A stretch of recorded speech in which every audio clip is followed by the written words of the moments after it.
अभिनंदन करत आहे।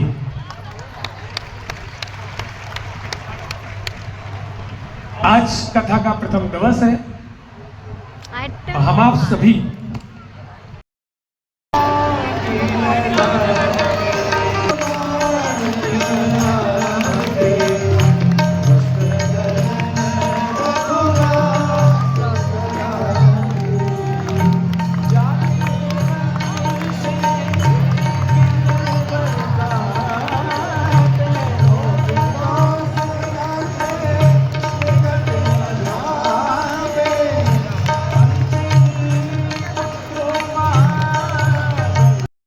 अभिनंदन करत आहे।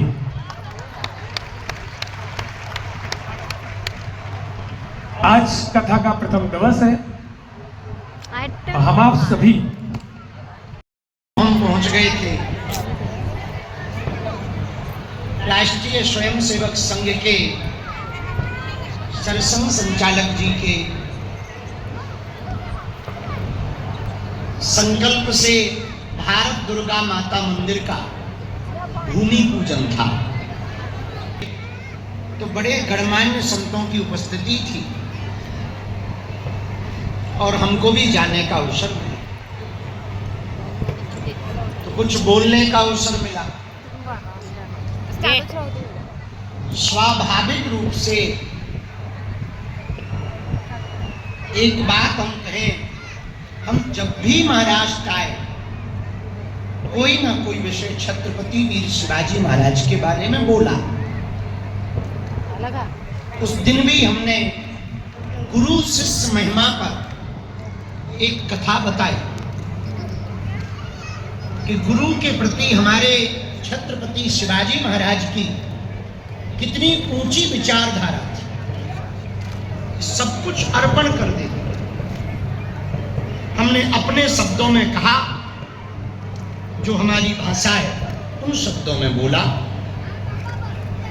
उन शब्दों का अर्थ का अनर्थ बनाकर बहुत लोगों ने छत्रपति वीर शिवाजी महाराज की अवमानना मान ली कि हमने अपमान किया, अवमानना की।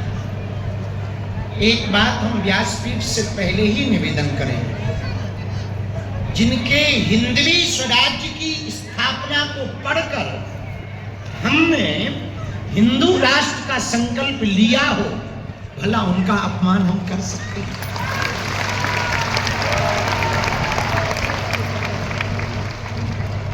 उनको पढ़कर के ही हमने हिंदू राष्ट्र का सपना देखा है। उनके संकल्प को पढ़कर के ही हमने हिंदू राष्ट्र के लिए कदम बढ़ाया है। उनको पढ़कर, उनको जी करके ही हमने पदयात्राएं की हैं। तो भला हम उनका अपमान कर सकते? और इस भारत में रहने वाला व्यक्ति जो छत्रपति वीर शिवाजी का अपमान करे, क्या वो भारतीय हो सकता? क्या वो हिंदू हो सकता? अरे हमारे द्वारा अपमान तो दूर की बात है, स्वप्न में हम सुन भी नहीं सकते, कहना तो बहुत दूर की बात है। जिनके ऊपर संतों की कृपा हो, जो हमारे हिंदुओं के सिरमौर हैं, हिंदुत्व के प्रखर प्रणेता है, पर बहुत लोगों ने इस बात को तुल 2 दिन में पकड़ाकर कहां से कहां पहुंचा दिया। हम उनसे प्रार्थना करेंगे, आपको यदि दुख पहुंचा तो ये हमें बहुत कष्ट हो रहा कि हमारी बातों से आपको दुख पहुंचा। हम उसके लिए बहुत ही अपने मन में खेद व्यक्त कर रहे हैं कि आपको कष्ट पहुंचा। और विचित्र बात यह है कि हम भी छत्रपति शिवाजी को मानते हैं, आप भी छत्रपति शिवाजी को मानते हैं। जितने भी मराठा हैं, हम उनसे कहेंगे, हमारा और आपका आपस में भला एक दूसरे की खींचातानी करेंगे तो कैसे हिंदू राष्ट्र होगा? फिर भी आपको लगा कि ऐसा कोई बात या वक्तव्य कहा तो हम क्षमा प्रार्थी हैं। आप बड़े हैं, मराठे हमारा है, महाराष्ट्र हमारा है, भारत हमारा है, छत्रपति शिवाजी हमारे हैं। हम तोड़ने नहीं आए हैं, हिंदुओं को जोड़ने आए।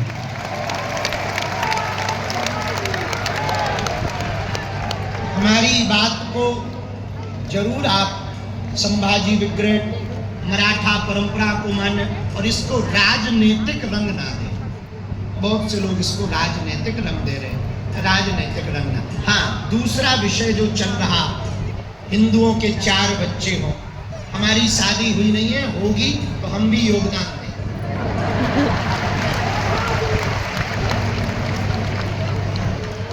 जनसंख्या हिंदुओं की बढ़ाने में हम भी योगदान देंगे। 4 बच्चों में एक बच्चा राष्ट्रीयता के लिए समर्पित करें। राष्ट्रीय स्वयंसेवक संघ के लिए एक बच्चा समर्पित करने का मतलब प्रचारक बनाना नहीं है। आर्मी में भेजो, कलेक्टर बनाओ, डॉक्टर बनाओ, मास्टर बनाओ, नेवी में भेजो, जल सेना, वायु सेना, थल सेना, किसी भी एक देश के लिए अपने बच्चे को समर्पित करो, ये हमारा उद्देश्य है।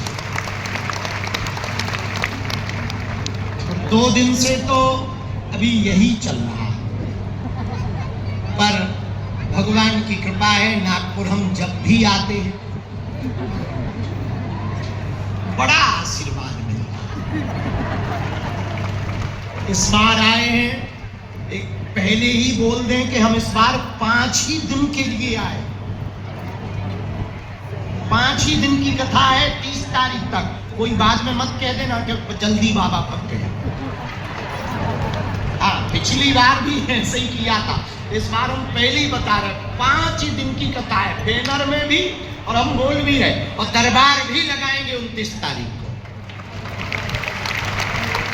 और सुनो, गुरुजी ने आज्ञा दे दी तो 30 को भी लगाएंगे। यदि सन्यासी बाबा ने आज्ञा दे दी तो।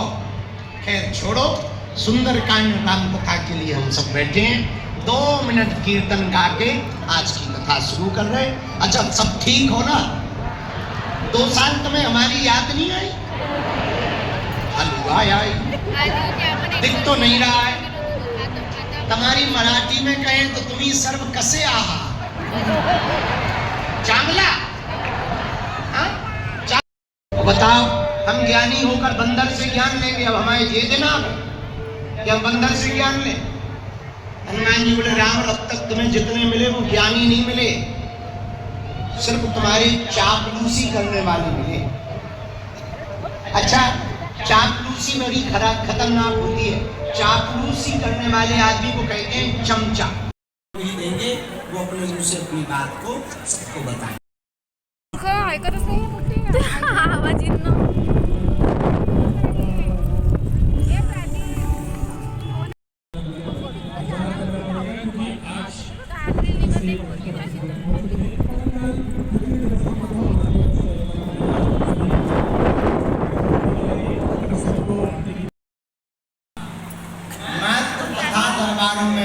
से बालाजी की भक्ति करने से उस मानव को हनुमान दादा का बागेश्वर बालाजी का ऐसा आशीर्वाद मिला कि उसका पुनर्जन्म हुआ। ये बात हम नहीं कहेंगे, अपने मुंह से ही कहेंगे। चाहेंगे कि